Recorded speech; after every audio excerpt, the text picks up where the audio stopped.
l'Académie de l'éloquence de l'IFG Executive Education présente le tour de la culture générale en 80 notions par Éric Cobast. Saison 5, les idées politiques.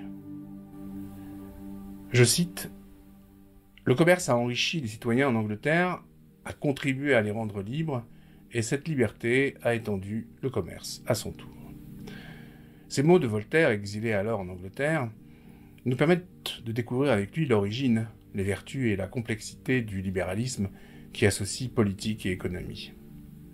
Avant de trouver son nom en 1818 sous la plume de Maine de Biran, qui le définit tout simplement comme la doctrine favorable au développement des libertés, eh bien, le libéralisme va se former à la fin du XVIIe siècle à l'occasion de la Glorious Revolution en Angleterre.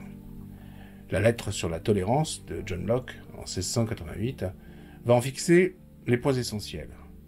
Reconnaissance des droits naturels, séparation des pouvoirs, ou plutôt équilibre de ces pouvoirs, droit à la désobéissance civile, liberté de conscience, séparation de l'Église et de l'État.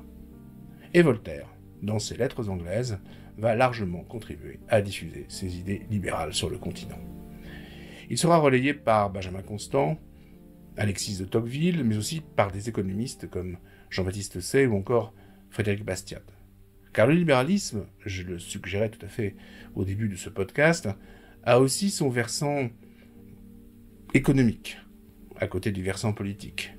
Celui que met en lumière, par exemple, Adam Smith, et qui valorise responsabilité et travail, le travail, seul véritable moyen d'enrichir une nation.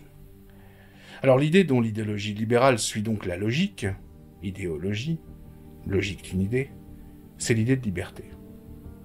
Mais sur quelle définition précise de la liberté repose au XVIIIe siècle cette nouvelle représentation du monde ? On peut faire confiance au philosophe Kant pour définir la liberté qui convient aux Lumières.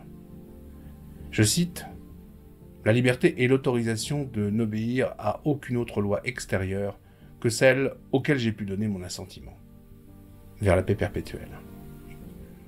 Les libéraux de tous horizons vont également se retrouver sur la défiance envers l'État.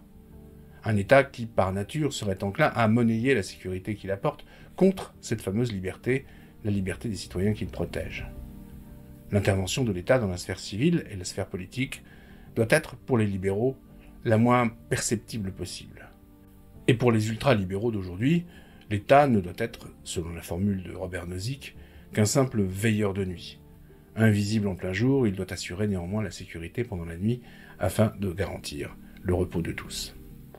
Alors on va rapidement le constater, ces idéologies politiques modernes, elles conduisent toutes à des représentations globales du monde, mais des représentations qui incitent les citoyens, au fond, à prendre parti, toujours pour ou contre l'action de l'État. C'était le tour de la culture générale en 80 notions par Éric Cobast, un podcast proposé par l'Académie de l'éloquence de l'IFG Executive Education.